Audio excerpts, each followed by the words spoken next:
Right, good evening. If you do have a mobile phone, watch out, it might be cooking you. And you can put it on silent, if you would please. Right, huge welcome back to JANINE Griffiths with Has the Media Become Obsolete in the Age of Information? She then invites us to answer for ourselves. Whilst free, upstanding and honest mainstream media fill our heads with celebrities, sensationalism and highlight terrorists who only hit soft targets. Might there be things going on that aren't covered that are arguably more important for us to know? JANINE, the editor of online news site Akashic Times, penetrates beneath that masquerading as news in an attempt to see the bigger picture with an honest appraisal of what she finds. Please welcome JANINE Griffiths.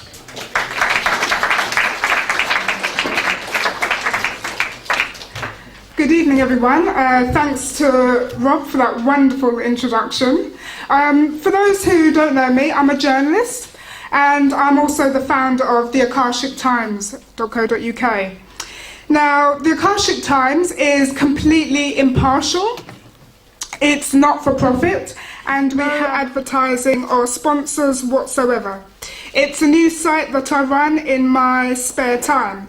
Now, that is something that is really important, I think, when looking at the news. Who runs it? Who controls it? And follow the money is something that I always tell people, especially when they're reading something. Who benefits? And that's something I'm going to go into a little bit today. My background covers local newspapers. In fact, throughout this talk, you'll hear me refer a lot to newspapers when I really mean sort of agencies, websites, TV, the whole shebang really. Anything where you're getting your news. And so it's my experience with these various different organisations that I learned a little bit about how the media really works, or as we shall see, doesn't work.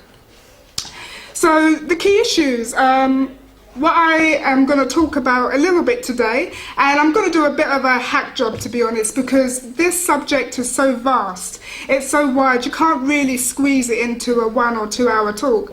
But you know, terrorism, war, environmental destruction, economic collapse.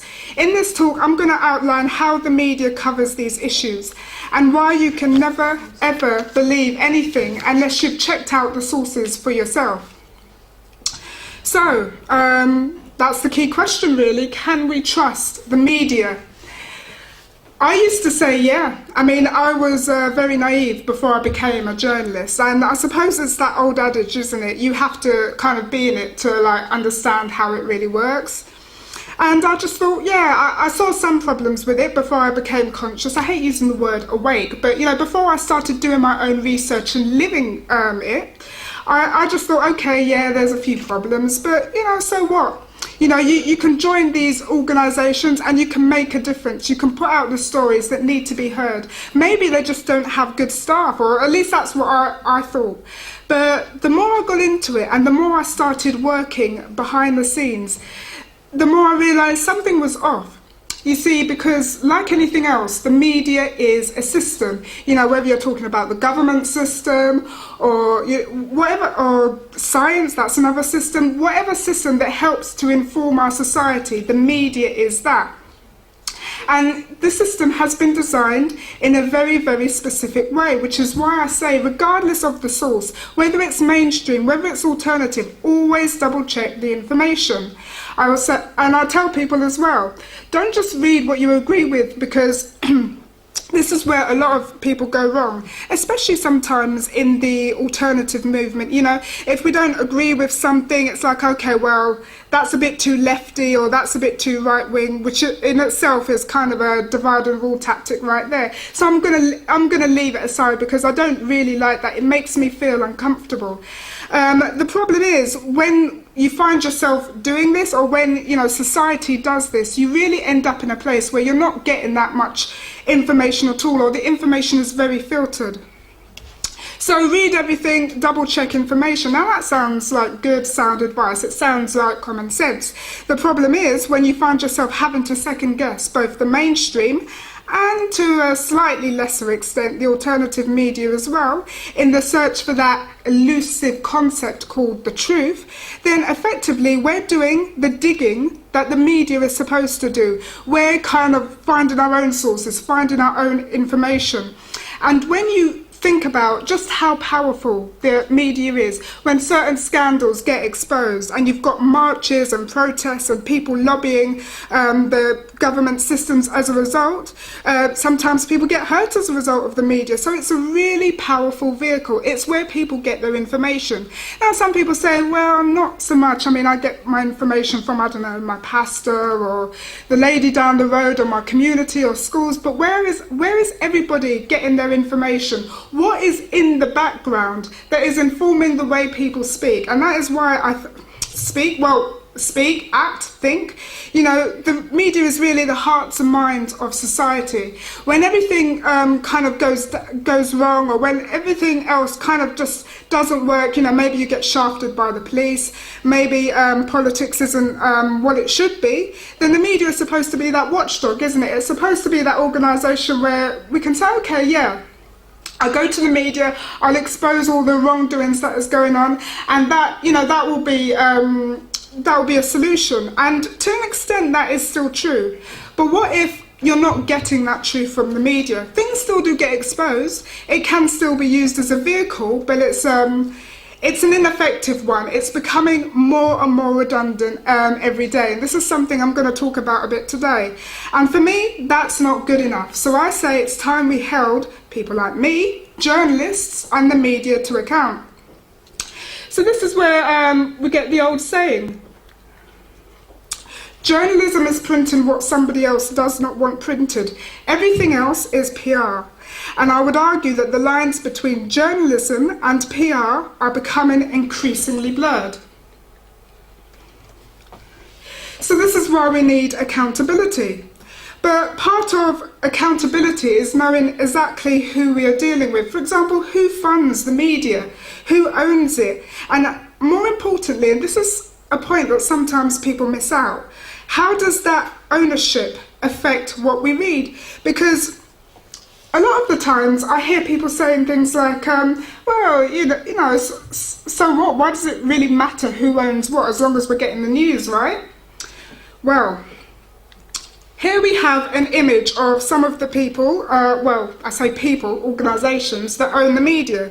Now, in this talk, I concentrate mainly on the UK and to some extent the US as well, because they're the ones that most people are familiar with. A lot of people in this country, they read up about what's going on in Europe or the US, but really this is global. You know, I mean, Rupert Murdoch, just to pull an example out of the hat, he owns thousands of newspapers across Africa, across Europe, across the Caribbean, as well as in these countries. So in a way, I'm not kind of going into it as well as I could, because this subject is just so vast. I mean, if I was to go into how the media works in every country, you know, it'd be a very long talk. But actually the patterns that we see now, especially, I mean, I've read papers across, you know, I read African papers, I read Caribbean papers, and I see the same issues cropping up. I see the same sloppy reporting cropping up when I double check some of the information, because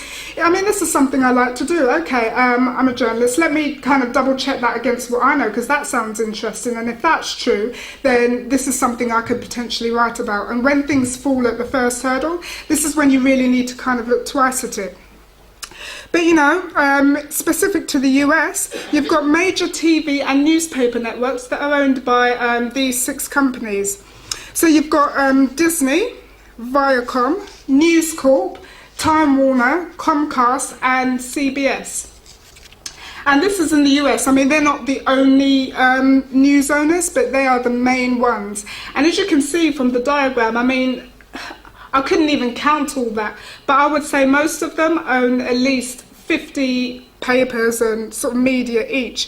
So it's quite a big chunk of the news that is owned by these small companies. And I've always wondered, what is a children's entertainment channel such as Disney owning vast chunks of the news anyway? That's something that I still find quite puzzling.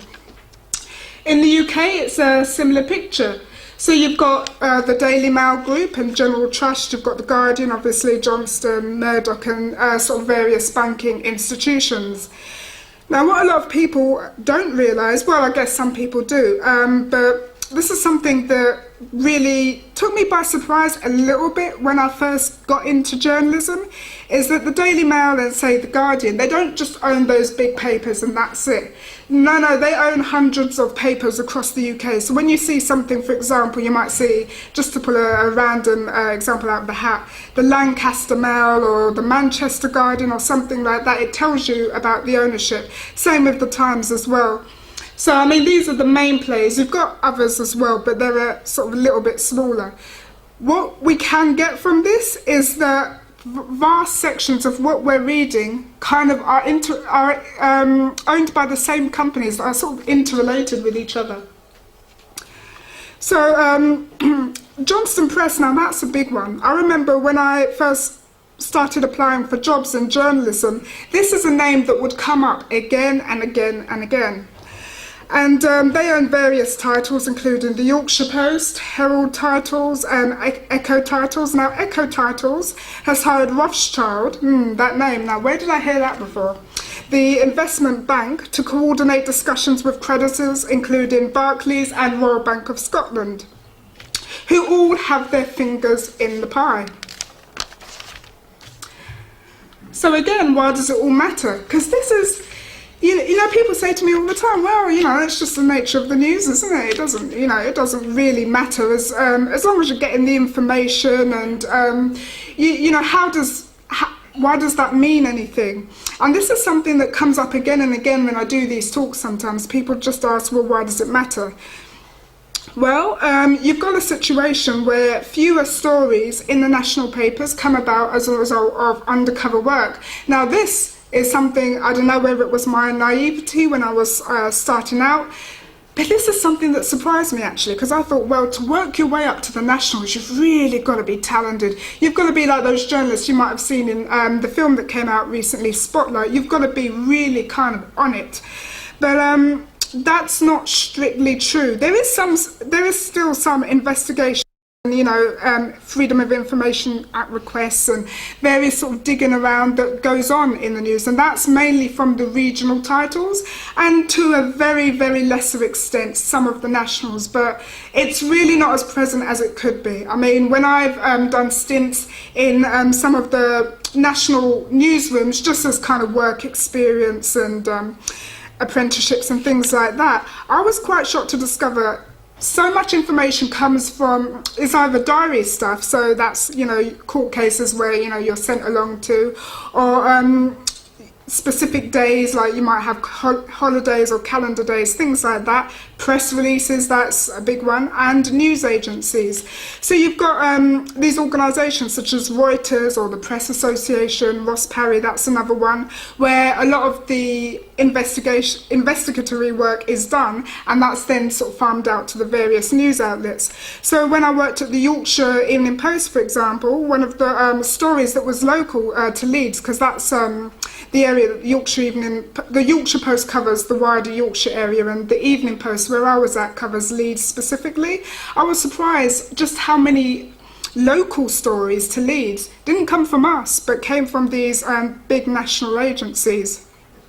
So yeah, you've still got some investigations that occur at a local level, but that's much, much less than people think. So what happened to the news hound? Why is it the way that it is? Well, there are various reasons.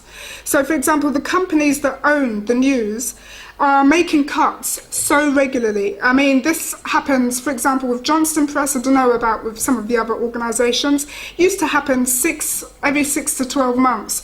So you've got a lot of journalists there across the country that were in fear of their jobs. And if somebody's in fear of their jobs, and if they're gradually eroding the certainty in the news, then you're not going to have people that are going to ask as many questions. You're going to kind of toe the line. And that means that there are fewer people to take care of the same workloads. I mean, it also puts people under time constraints as well, because when you have fewer people working on the same stuff, there just isn't the time to check the facts. Obviously, deadlines are a daily part of life in the newsroom. I mean, that is just something that comes with the job. But when you're under so much pressure, and when you've got all of this other stuff going on as well, a lot of the things that you're writing sort of comes from pre-packaged news, as I call it. Now, I'm going to give an example here, and this could very well be a slightly dated one. It's of the BBC. I was speaking to somebody who worked for that organisation, and I was shocked when they told me how many people work on the BBC News website. I assumed it might be, I knew it was probably a handful, like maybe 10 or something like that, because that's quite usual for newsrooms. And they were like, no, 1.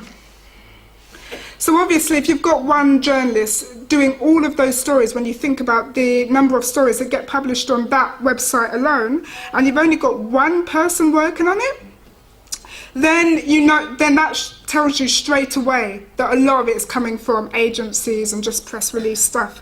And the problem with this is when you've got these faceless organisations creating the news, I'm not saying that there aren't any sort of dedicated, hard-working journalists in these organisations. There certainly are.